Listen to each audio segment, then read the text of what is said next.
हाय, मैं धीरेन्द्र सिंह भाटी और आज मैं आपको अपनी जिंदगी का वो हिस्सा बताने जा रहा हूँ जो शायद मैं खुद भी पूरी तरह याद नहीं कर पाता। करीब 6 महीने पहले अक्टूबर में मेरा एक बहुत बड़ा एक्सीडेंट हुआ था। उसके बाद लगभग 10-12 दिन मैं कोमा में रहा। 1 महीना हॉस्पिटल में और फिर 1 महीना घर पर। सच कहूँ तो उन 2 महीनों की मुझे लगभग कोई याद नहीं है। यहाँ तक कि मेरी शादी से पहले की जिंदगी का भी बहुत बड़ा हिस्सा अब धुंधला पड़ चुका है। कई चेहरे, कई बातें, कई यादें जैसे कहीं खो गई हों। लेकिन कहानी यहीं खत्म नहीं होती। जिस दिन मैंने दोबारा अपना मोबाइल ऑन किया, उसी दिन से मेरी भूली हुई जिंदगी वापस लौटने लगी। क्रेडिट कार्ड बैंकों के कॉल आने शुरू हुए। मुझे पता चला कि मेरे पास 5-6 क्रेडिट कार्ड थे जिनकी पेमेंट मैं इन 6 महीनों में नहीं कर पाया था। मैंने अपने bank account, debit card, credit card सब चेक किए, लेकिन सबसे अजीब बात ये थी कि मुझे उनके PIN तक याद नहीं थे। एक कार्ड का PIN तो मुझे बैंक जाकर दोबारा रीसेट करवाना पड़ा। धीरे धीरे मैंने उनकी पेमेंट भी क्लियर करनी शुरू की। फिर एक दिन जब मैं अपने मेल्स चेक कर रहा था, तभी मुझे एक ऐसी स्टोरी मिली जो शायद मैंने खुद ही लिखी थी, लेकिन उसे पढ़कर ऐसा लगा जैसे वो किसी और की जिंदगी हो। वो कहानी मैंने बहुत पहले खुद को ही दूसरे मेल पर भेजी थी और आज उसी कहानी पर मैं ये वीडियो बना रहा हूँ। हो सकता है उस कहानी में कुछ बातें अधूरी हों, कुछ यादें गलत हों या कुछ लोग छूट गए हों, क्योंकि सच ये है कि जिस लड़की के बारे में ये पूरी कहानी है, आज तक मैंने उससे भी इस बारे में बात नहीं की। शायद इसलिए क्योंकि कुछ कहानियां सिर्फ दिल में ही अच्छी लगती हैं। अगर आप मुझे जानते हैं, अगर आप मेरी पुरानी जिंदगी का हिस्सा रहे हैं, तो शायद आप मुझे वो बातें याद दिला सकें जो मैं भूल चुका हूँ, या शायद ये भी बता सकें कि मैं पहले कैसा था। daindreyurika9@gmail.com, mishital999@gmail.com। अगर आप मेरे बारे में जानते हैं तो आप मुझे बता सकते हैं, क्योंकि ये सिर्फ एक लव स्टोरी नहीं है। ये उन यादों का सफर है जिन्हें मैं खो चुका हूँ और अब धीरे धीरे फिर से ढूंढ रहा हूँ। दायेंद्र सिंह बाती, यो DSP। आज की कहानी मेरे दिल के बहुत करीब है। आज मैं बात कर रहा हूँ अपने कल की। 20 जनवरी 2025 मेरा 41वां जन्मदिन। लेकिन ये दिन कोई साधारण दिन नहीं था। ये कुछ लोगों जैसा था और कुछ बिल्कुल अलग। शायद इसलिए क्योंकि इसमें एक पुरानी याद फिर से जिंदा हो गई। कहाँ से शुरू करूं समझ नहीं आता। चलो वहीं से शुरू करता हूँ जहाँ सब शुरू हुआ था। उस वक्त मैं करीब 16 साल का था और वो शायद 9 या 10 साल की। हम पहले भी कई बार मिल चुके थे, लेकिन उस दिन कुछ बदल गया था। वो रात थी धर्मेंद्र भैया की शादी के रिसेप्शन की। मैं अपने पापा के साथ वहां गया था और वो भी आई थी अपने मम्मी पापा और बहनों के साथ। सब कुछ सामान्य था जब तक कि मेरी नजर उस पर नहीं पड़ी। और फिर मैंने देखा, वो मुझे देख रही थी, कभी चुपके से, कभी बार बार और कभी बिना पलक झपकाए। अजीब बात यह थी कि उसे ऐसे देखते हुए सिर्फ मैंने ही देखा था, किसी और ने नहीं। शायद उसे आज कुछ याद न हो, लेकिन मुझे सब कुछ याद है। हर वो पल जैसे कल की बात हो। हम पहले पहुंच गए थे, खाना खा चुके थे और पापा दादा को गिफ्ट देने गए थे। बस उसी दौरान मेरी नजर फिर उस पर पड़ गई और इस बार उसकी नजरें जैसे सीधे दिल तक उतर गईं। उसके पापा और मेरे पापा दोस्त थे और मैं उसकी बड़ी बहन के साथ 5वीं तक पढ़ा था। इसी वजह से मैं उसके घर ट्यूशन भी जाता था। लेकिन उस दिन से पहले हमने कभी एक दूसरे को ऐसे नहीं देखा था। फिर वक्त आया घर लौटने का। हम निकलने लगे तो उन्होंने कहा, चलो थोड़ी दूर साथ चलते हैं। और फिर 2 रास्ते एक हो गए कुछ देर के लिए। मैं बाइक चला रहा था, पापा पीछे बैठे थे उधर उसके मम्मी पापा और छोटा भाई एक स्कूटी पर और दूसरी स्कूटी पर वो अपनी दोनों बहनों के साथ। पूरे रास्ते वो मुझे वैसे ही देखती रही जैसे उस पार्टी में देख रही थी, और शायद उसी रास्ते पर मैं उसका दीवाना हो गया। पता ही नहीं चला कब रास्ते अलग हो गए। वो अपने घर चली गई और मैं अपने, लेकिन दिल में एक बात रह गई, एक अधूरी ख्वाहिश। काश मैंने उस दिन उससे बात कर ली होती तो शायद आज ये कहानी इतनी दर्द भरी नहीं होती। आज मेरे काका सा के लड़के का जन्मदिन था और करीब 2 साल बाद मेरे साथ कुछ ऐसा हुआ जिसकी मैंने कभी कल्पना भी नहीं की थी। सच कहूँ, आई डिडंट एक्सपेक्ट दैट। रात का समय था, मैं बाहर खड़ा था, हल्की ठंडी हवा चल रही थी और चारों तरफ पार्टी का शोर था। तभी मेरी नजर उस पर पड़ी। वो अपने पूरे परिवार के साथ वहां मौजूद थी और इस बार वो मुझे देख रही थी और उसके चेहरे पर एक प्यारी सी मुस्कान भी थी।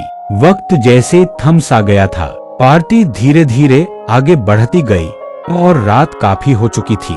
तभी उसकी बड़ी बहन ने मुझसे बात करना शुरू किया। मैंने भी उनके हर सवाल का जवाब पूरे कॉन्फिडेंस के साथ दिया। बातों का सिलसिला अच्छा चल रहा था, लेकिन तभी अचानक उन्होंने अपनी माँ से घर चलने को कहा। ये सुनते ही मेरा दिल थोड़ा उदास हो गया। मैं सोचने लगा, इतने समय बाद मुलाकात हुई, अब पता नहीं फिर कब मिलना होगा। लेकिन शायद उस रात मेरे लिए कुछ खास लिखा था। तभी उसकी मम्मी ने कहा, घर तो पास में ही है, तुम लोग चले जाओ, हम थोड़ी देर में आते हैं। ये सुनकर मुझे खुशी हुई कि वो लोग यहीं आसपास रहते हैं। लेकिन असली खुशी तो तब हुई जब उनकी मम्मी ने मुझसे कहा, बब्बा बेटा, इन तीनों को घर छोड़कर आ जाओगे। बस उस पल मुझे ऐसा लगा जैसे कोई सपना सच हो रहा हो। मैंने तुरंत पापा से परमिशन ली और उनके साथ चल दिया। रास्ते में हमने बहुत सारी बातें की और तभी मुझे एहसास हुआ, वो जितनी खूबसूरत दिखती है उसकी आवाज भी उतनी ही प्यारी है। थोड़ा इंट्रो भी दे दूंगा। मेरा नाम धीरेन्द्र है। घर में सब मुझे बब्बा कहते हैं। उसका नाम है शीतल छुट्टू। उसकी बड़ी बहन आशा आशु और मंझली बहन नेहा गोलू। बातों में हम इतने खो गए कि कब उनका घर आ गया पता ही नहीं चला। मैंने उन्हें घर छोड़ा, अलविदा कहा और वापस पार्टी की तरफ लौट आया। लेकिन अब मैं पहले जैसा नहीं था। मैं पहले से कहीं ज्यादा खुश था। पार्टी खत्म हुई, मैं अपने घर आया, सोने के लिए लेटा, लेकिन नींद कहीं खो गई थी क्योंकि मेरे ख्यालों में बस वही थी। सोचते सोचते पता ही नहीं चला कब नींद आ गई। लेकिन उस रात के बाद मेरा दिल अब किसी और चीज में नहीं लग रहा था। अब मैं काफी बड़ा हो चुका था और दिल में बस एक ही ख्याल था, वो अब कैसी दिखती होगी। बस उसी एक झलक के लिए मैं अपनी बाइक उठाकर उसके घर की तरफ निकल पड़ा। जैसे ही उसके घर के पास पहुंचा, मेरी धड़कनें तेज हो गईं और फिर मैंने उसे देखा। वो अपने मम्मी पापा और अपनी छोटी बहन नेहा गोलू के साथ बाहर खड़ी थी। उस पल को मैं शब्दों में बयां नहीं कर सकता। हम दोनों बस एक दूसरे को देख रहे थे और हमारी आंखों में एक अजीब सी खुशी थी, जैसे समय वहीं रुक गया हो। तभी उसकी मम्मी ने आवाज लगाई, बब्बा बेटा, कहाँ से आ रहा है? मैं थोड़ा संभलते हुए बोला, काका सा के यहाँ गया था आंटी, अब घर जा रहा हूँ। मैं जाने ही वाला था कि उन्होंने कहा, अरे जा कहाँ रहा है, अंदर तो आ। दिल तो बहुत कर रहा था अंदर जाने का, लेकिन मैंने खुद को रोका और कहा, फिर कभी आ जाऊंगा आंटी। और मैं वहां से चला आया, लेकिन जाते जाते उनकी आवाज आई, आना बेटा। कुछ दिनों बाद हिम्मत जुटाकर मैं फिर उसके घर गया। दरवाजा खटखटाया और इस बार दरवाजा छुट्टू ने खोला। मुझे देखकर वो खुश होकर बोली, अरे आप। वो हल्का सा मुस्कुराई, मम्मा तो ऑफिस गई हैं, लेकिन आप अंदर आओ। फिर वो और गोलू मेरे पास आकर बैठ गई। घंटों बातें होती, हंसी मजाक, छोटी छोटी खुशियां, लेकिन हर मुलाकात में कोई ना कोई साथ होता और दिल की बात हर बार अधूरी रह जाती। फिर एक दिन मैं हमेशा की तरह दुकान पर सिगरेट पी रहा था। तभी मेरी नजर उस पर पड़ी। वो अपनी बहन नेहा के साथ स्कूल बस में चढ़ रही थी। बस फिर क्या था, मैंने तुरंत बाइक स्टार्ट की और पहली बार उसकी बस के पीछे चल पड़ा। बस स्कूल के सामने रुकी। वो उतरकर अंदर चली गई। लेकिन उस दिन के बाद मेरे हर रास्ते की मंजिल वही बन गई। अब मैं अक्सर उसकी बस के पीछे जाता, सिर्फ उसे एक बार देखने के लिए। और फिर एक दिन उसने मुझे देख लिया। वो मुस्कुराई और हाथ हिलाकर धीरे से हाय कहा। उस एक हाय ने मेरे पूरे दिन को खूबसूरत बना दिया। फिर उसने नेहा को मेरे बारे में बताया और नेहा मुझे देखकर हंसने लगी। मैं बस उन्हें देखता रहा और पहली बार लगा शायद ये कहानी सिर्फ मेरी नहीं रही। मैं थोड़ा झेंप गया और अगले चौराहे से रास्ता बदल लिया। कुछ दिन बाद वो मुस्कुराते हुए बोली, आप मेरी बस का पीछा क्यों करते हो? एक पल को लगा सब सच बता दूं, लेकिन मैंने हंसकर कहा, अरे वो तो मेरा ऑफिस रूट है। फिर वो अचानक गंभीर हो गई। और हाँ, आप बहुत सिगरेट पीते हो ना? मुझे ये आदत बिल्कुल पसंद नहीं है। उसकी ये बात सीधे दिल में उतर गई। मैंने उसी पल कहा, आज के बाद कभी नहीं पीऊंगा, प्रॉमिस। वो हैरानी से मुझे देखने लगी और मैं बस मुस्कुरा दिया। सच कहूं, उस दिन के बाद मैंने कभी सिगरेट को हाथ नहीं लगाया, क्योंकि कुछ लोग हमारी जिंदगी में आते नहीं, पूरी जिंदगी बदलने आते हैं। अब यहाँ से शुरू होती है मेरी जिंदगी की सबसे इंटरेस्टिंग कहानी। अब तक मैं समझ चुका था कि वो भी मुझे पसंद करती है। बस इंतजार था तो सिर्फ उस एक पल का, जब वो खुद अपने दिल की बात कहे। मैं रोज यही सोचता रहता था कि कैसे कैसे उससे ये सुनूं। और फिर एक दिन अचानक मेरे मोबाइल की घंटी बजी। स्क्रीन पर नाम चमका, मम्मा। ये नाम मैंने उसकी मम्मी के लिए सेव किया था, क्योंकि मैं दिल से उन्हें अपनी मम्मी मानता था। मैं ऐसा ही हूँ, जिसे अपना मान लिया उसे पूरी जिंदगी अपना ही मानता हूँ। मैंने तुरंत कॉल उठाया। जी आंटी नमस्ते, आज कैसे याद किया? उधर से उनकी प्यारी सी आवाज आई, अरे बेटा, आज इसकी बस मिस हो गई है, क्या तू इसे स्कूल छोड़ देगा? मैंने थोड़ा अनजान बनते हुए पूछा। किसको आंटी? उन्होंने हंसते हुए कहा, अरे अपनी छुट्टू को। बस इतना सुनना था कि दिल की धड़कन तेज हो गई। खुशी का तो जैसे ठिकाना ही नहीं था। मैंने बिना एक सेकंड गंवाए कहा, अरे आंटी, आपके लिए तो कुछ भी। और फिर मैं सीधा उसके घर की तरफ निकल पड़ा। जैसे ही मैं वहां पहुंचा, वो दरवाजे पर खड़ी थी, स्कूल ड्रेस में, दो प्यारी प्यारी चोटियों में, बिल्कुल वैसी जैसी मुझे हमेशा से पसंद थी। उस पल को मैं शब्दों में बयान नहीं कर सकता। दिल कर रहा था कि बस उसे देखता ही रह जाऊं। एक पल के लिए तो ये भी ख्याल आया, आज तो उसे चूम ही लूंगा। पर फिर खुद को संभाल लिया, क्योंकि कुछ एहसास जल्दीबाजी में नहीं, सही वक्त पर ही अच्छे लगते हैं। मैंने इधर उधर देखा और पूछा, आंटी कहाँ है? उसने मासूमियत से कहा, मम्मा ऑफिस चली गई हैं, चलो मुझे स्कूल छोड़ दो। उसकी आवाज में भरोसा था और मेरे लिए वो भरोसा ही सबसे बड़ी बात थी। फिर मैंने अपनी बाइक स्टार्ट की, दिल में अजीब सी खुशी के साथ कहा, चलो बैठो। और वो आकर पीछे बैठ गई। उस पल ऐसा लगा जैसे मेरी बाइक ही नहीं, मैं खुद भी धन्य हो गया हूँ, क्योंकि ये पहली बार था जब कोई लड़की मेरे इतना करीब थी और उसका साथ उस सफर को खास बना रहा था। शायद उसे अंदाजा भी नहीं था कि उसे स्कूल छोड़ने का ये छोटा सा बहाना मेरी जिंदगी का सबसे बड़ा खूबसूरत पल बन चुका था।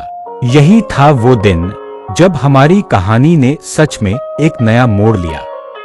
चलो आज मैं तुम्हें अपनी जिंदगी की एक ऐसी कहानी सुनाता हूँ जो शायद मैं खुद भी भूल चुका था। यह कहानी मैंने जनवरी 2025 में अपने मोबाइल में लिखी थी, लेकिन आज मार्च 2026 है और सच कहूँ तो मुझे अपनी शादी से पहले की जिंदगी का बहुत कम हिस्सा याद है। एक एक्सीडेंट ने सब कुछ बदल दिया।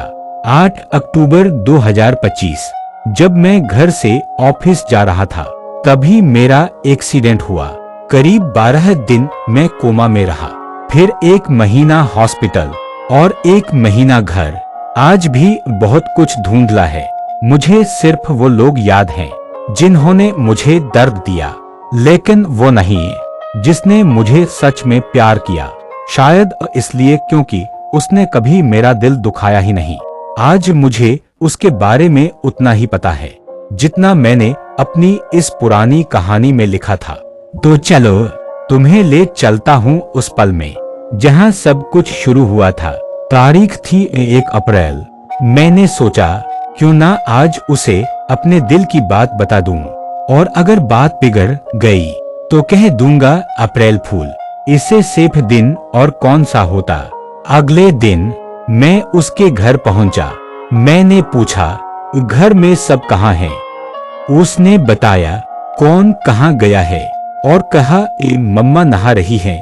फिर उसने मुस्कुराकर पूछा चाय पियोगे? मैंने कहा नहीं, मैं पानी पी लूंगा। वो 2 ग्लास पानी लेकर आई, एक मेरे लिए और एक अपने लिए। थोड़ी देर बाद मैंने हिम्मत जुटाई और कहा मुझे तुमसे कुछ कहना है। वो बोली हाँ बोलो ना।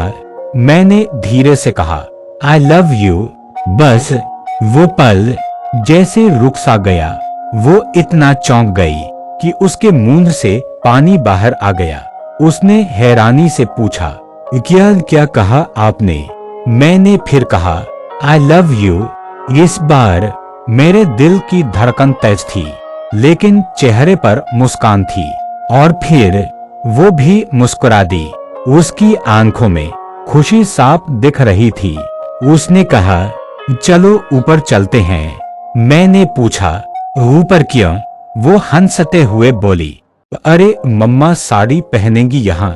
फिर उसने हल्की सी मुस्कान के साथ पूछा आपने अचानक कैसे बोल दिया ये सब? अगर मैं किसी को बता दूं तो? मैंने भी मुस्कुराकर कहा सोचकर ही तो बोला है। आज 1 अप्रैल है। अगर कुछ गड़बड़ होती तो कह देता अप्रैल फूल। बस वो जोर से हंस पड़ी और यकीन मानो उसकी वो हंसी मेरे लिए सब कुछ थी। उस दिन मैंने सिर्फ एक बात महसूस की कि अब मेरे दिल पर कोई बोझ नहीं था। मैं अपने प्यार से अपने दिल की बात कह चुका था। उसके बाद उसने मुझे अपने मम्मी पापा की मैरिज एनिवर्सरी पर बुलाया और शायद वहीं से मेरी जिंदगी का सबसे खूबसूरत हिस्सा शुरू हुआ। आज उसकी मम्मा पापा की मैरिज एनिवर्सरी थी। मैं टाइम पर तैयार होकर पहुंच तो गया, लेकिन जल्दीबाजी में जो साड़ी मम्मा के लिए लाया था वो घर पर ही रह गई। पूरी पार्टी में एक अजीब सी असहजता थी मेरे अंदर, जैसे कुछ अधूरा रह गया हो। लेकिन जैसे ही मैंने उसे देखा सब कुछ वहीं रुक गया। उसने काले रंग की साड़ी पहन रखी थी। पता नहीं मेरे लिए पहनी थी या उसे खुद पसंद थी, लेकिन उस पल मुझे दुनिया में कुछ और दिख ही नहीं रहा था। वो इतनी खूबसूरत लग रही थी कि शब्द भी कम पड़ जाए। भगवान सत्यनारायण जी की कथा खत्म हुई और खाने की तैयारी शुरू हो गई। कुछ खास लोगों को ऊपर बुलाया गया और वो मुझे भी अपने साथ ले गई। ऊपर पहुंचा तो देखा उसके पापा कुछ लोगों के साथ बैठकर बियर पी रहे थे और उनके साथ उनका होने वाला दामाद भी। अंकल ने हंसते हुए कहा बेटा तू भी पिएगा ना? तेरे लिए भी पैक बना दूं। उस पल जैसे अंदर कुछ टूट गया। मैंने खुद को संभालते हुए कहा नहीं अंकल आप लीजिए, मैं नहीं पीता। फिर उसकी बड़ी बहन से बात हुई और उसने कहा और बिन बुलाए मेहमान। तब मैं समझा कि वहां हर कोई मुझे पसंद नहीं करता था। तभी अचानक मेरी छुटकू बीच में बोल पड़ी, मैंने बुलाया है इनको मम्मा से पूछकर। शायद वो मेरा चेहरा पढ़ चुकी थी। वो तुरंत मुझे नीचे ले आई और बोली, चलो खाना खाते हैं। नीचे आकर उसने मुझे बैठाया और खुद मेरे पास बैठ गई। धीरे से बोली, मैं आज आपके साथ खाना खाऊंगी, चलेगा ना? मैं मुस्कुराया, ऐसा मौका कौन छोड़ता है। हम दोनों साथ बैठे, खाना खा रहे थे और बार बार एक दूसरे को देख रहे थे। इतनी खामोशी में भी सब कुछ कह रहे थे। आसपास के लोग हमें देख रहे थे, जैसे उन्हें कुछ नया दिख गया हो। उसने पूछा, चम्मच लोगे? मैं हंस पड़ा, दाल बाफले और वो भी चम्मच से। नहीं, हाथ से ही खाऊंगा। उस दिन मैंने कोई दिखावा नहीं किया, जैसा मैं हूँ वैसा ही रहा। थोड़ी देर बाद मैंने कहा, अब मुझे चलना चाहिए। घर पर बताया नहीं कि कहाँ जा रहा हूँ। लेकिन कहानी यहीं खत्म नहीं हुई। घर वालों ने मेरे लिए लड़कियां देखना शुरू कर दिया। हर कुछ दिन में मुझे कहीं न कहीं ले जाया जाता और मैं हर बार कोई ना कोई बहाना बनाकर मना कर देता। एक बार मुझे रायपुर ले जाया गया। उन्हें लड़की पसंद भी आ गई, लेकिन इस बार भी मैंने इनकार कर दिया। वापस आकर अगले दिन मैं उससे मिलने गया। आंटी ने मुस्कुराते हुए पूछा, बेटा बहुत दिनों बाद आया, सब ठीक है ना? मैंने अपनी व्यस्तता का बहाना बना दिया। फिर आंटी ने पूछा, तुझे कैसी लड़की पसंद है? वो वहीं बैठी थी चुपचाप। मैंने धीरे से उसके सिर पर हाथ रखा और कहा, मुझे तो ऐसी ही लड़की पसंद है। आंटी मुस्कुरा दी और वो शर्मा कर अंदर चली गई। उस पल इन सब कुछ साफ था, लेकिन फिर भी कुछ भी मेरा नहीं था। कुछ समय बाद पापा को शायद सब पता चल गया या किसी ने उन्हें बता दिया। उन्होंने ठान लिया अब मेरा रिश्ता तय करके ही रहेंगे। इस बार मेरे काका सा को भी साथ ले गए। रमेश काका सा, जिनका मैं सबसे ज्यादा सम्मान करता था, और इस बार बात पक्की करके ही लौटे। किसी ने मुझसे पूछा तक नहीं कि मैं क्या चाहता हूँ। घर में सब खुश थे। रिश्तेदारों के चेहरे पर मुस्कान थी। मम्मी पापा आने वाले कल के सपने देख रहे थे, लेकिन मैं अंदर से बिल्कुल खाली हो चुका था। अब मेरी जिंदगी का सबसे मुश्किल काम बाकी था, उसे सच बताना। पर मैं उससे ये सब कह नहीं पा रहा था, इसलिए मैंने एक खत लिखा। एक ऐसा खत जिसमें मेरे दिल का हर दर्द था, हर वो बात जो मैं उसकी आंखों में देखकर कभी बोल नहीं सकता था। कई दिनों तक मैं सही समय ढूंढता रहा और फिर एक दिन हिम्मत करके उसके घर की तरफ निकल पड़ा। लेकिन इस बार कुछ अलग था। मैं उसके घर के अंदर भी नहीं गया, बस बाहर खड़ा रहा। दिल जोर जोर से धड़क रहा था, हाथ कांप रहे थे। वो बाहर आई।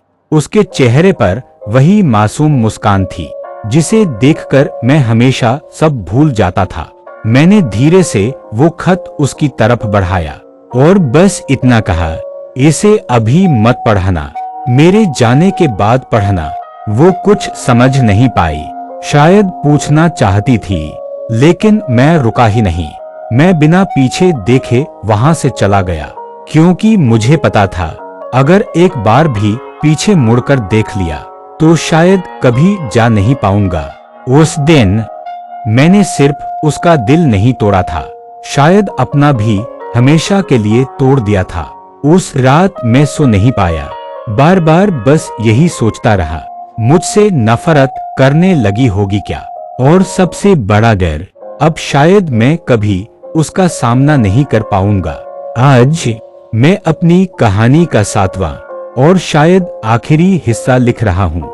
मुझे नहीं पता उस दिन उसके घर का माहौल कैसा रहा होगा, किसने क्या कहा होगा, कितने आंसू बहाए गए होंगे।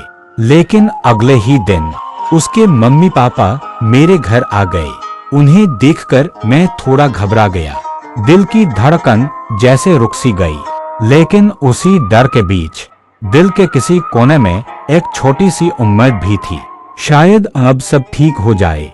सबसे हैरानी की बात ये थी कि उसकी मम्मी ने मेरे बारे में एक भी गलत बात नहीं कही। उन्होंने बस शांत आवाज में मेरे पापा से कहा, कल घर आइए, कुछ जरूरी बात करनी है। बस इतना सुनकर ही मैं समझ गया कहानी अभी खत्म नहीं हुई थी। अब मुझे एक दिन और इंतजार करना था। अगले दिन पापा उनसे मिलने गए। मुझे तो पता भी नहीं चला कि वो कब घर से निकले। मैं पूरे दिन बेचैन रहा। हर आवाज पर ऐसा लगता शायद पापा वापस आ गए, लेकिन वो मुझसे कुछ नहीं बोले। फिर उन्होंने कहा, आज मुझे ऑफिस छोड़ते हुए जाना। मैं चुपचाप तैयार हुआ, बाइक निकाली और पापा को लेकर निकल पड़ा। रास्ते में उन्होंने कहा, राम मंदिर होते हुए चल, दर्शन करने हैं। मैंने बाइक मंदिर की तरफ मोड़ दी। मंदिर में हम दोनों बैठे और वही उन्होंने वो सब कहा जो मैंने कभी सोचा भी नहीं था। उन्होंने कहा, जो तुमने किया वो गलत था। हमें तुमसे ऐसी उम्मीद नहीं थी। अब यह इज्जत का सवाल है, सब खत्म करना होगा। उन्होंने कहा, उससे मिलो और जो लेटर दिया है उसे फाड़ दो। मैं कुछ बोल ही नहीं पाया।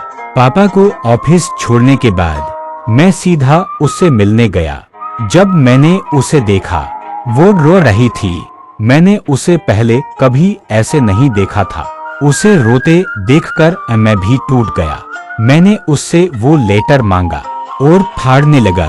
तभी उसने कहा, क्या कर रहे हो? मम्मा ने कहा है इसे संभाल कर रखना। मैं रुक गया और वो लेटर वापस उसे दे दिया। फिर मैंने उसे गले लगाया और कहा, अब हम नहीं मिलेंगे। और जाने से पहले एक बात और कह दी, मेरी शादी में भी मत आना। और मैं वहां से चला आया। लेकिन कहानी यही खत्म नहीं हुई। हम फिर मिले। एक दिन उसका फोन आया, मुझे आपसे मिलना है। आज ही मैंने सिर्फ इतना पूछा, कहाँ? वो बोली, मेरी क्लास के पास आ जाओ। मैं पहुंच गया। वहां पास में खजराना गणेश मंदिर था। वो मुझे वहां ले गई। मैंने कहा, चलो अंदर बैठकर बात करते हैं। उसने कहा, नहीं, मैं मंदिर नहीं जा सकती, यही बात करते हैं। लेकिन उस दिन वो जिस तरह मुझसे गले लगी वैसे शायद कोई कभी नहीं लगा। मुझे किसी ने कभी ऐसे गले लगाया ही नहीं। कुछ महीने बाद मेरा दोस्त घर आया और बोला, मैं मूवी देखने जा रहा हूँ और मैंने 2 टिकट्स बुक करी है।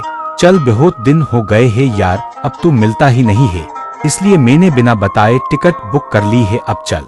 मैंने भी सोचा कि इसे ना बताऊं क्या हुआ है, मेरे साथ तो ज्यादा अच्छा है। फिर मैंने कहा, तैयार होकर आता हूँ।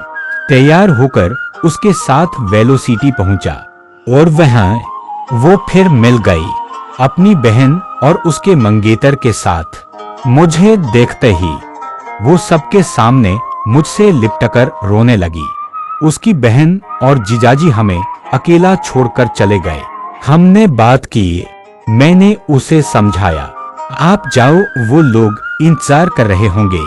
बहुत समझाने के बाद वो चली गई। उसके बाद मैं अपने दोस्त के साथ बैठा, 2 बियर मंगाई। उसने पूछा, तू कब से पीने लगा? मैंने कहा, आज से भी। और फिर मैंने उसे अपनी पूरी कहानी सुनाई। उसकी आंखों में भी आंसू आ गए। उस रात मैं घर आया, अपने कमरे में गया और बहुत रोया, शायद उतना जितना कभी नहीं रोया था। उस दिन के बाद मैंने शराब पीना शुरू कर दिया। मुझे गुस्सा आने लगा। मैं पहले जैसा नहीं रहा। फिर मेरी शादी हो गई, सिर्फ 23 साल की उम्र में। और मेरे पापा ने मेरे छोटे भाई की शादी भी साथ में कर दी। शायद उन्हें डर था कि वो भी मेरी तरह कोई गलती ना कर दे। और वो मेरे मना करने के बाद भी मेरी शादी में आई। क्यों आई आज तक नहीं पता। आज मेरे एक्सीडेंट को 6 महीने हो चुके हैं। मैं फिर से काम पर जाने लगा हूँ, लेकिन मैं अब पहले जैसा नहीं हूँ। मैं अब शराब नहीं पीता, गुस्सा नहीं करता, चुप रहता हूँ। लोग कहते हैं तू पूरी तरह बदल गया है। सच क्या है मुझे खुद नहीं पता। मैं बहुत कुछ भूल चुका हूँ, खासकर उसे जिसके साथ मैंने पूरी जिंदगी के सपने देखे थे। आज मुझे ये भी याद नहीं वो दिखती कैसी थी। किसी ने बताया वो मुझे देखने अस्पताल भी आई थी। कहानी पढ़कर दिल फिर से उसे ढूंढना चाहता है, लेकिन शायद मेरा ये मेमोरी लॉस ही मेरे लिए एक वरदान है। इतना दर्द लेकर जीना शायद मुझसे नहीं होता। और आज भी एक सवाल है, this is right or wrong? Maximus written before accident.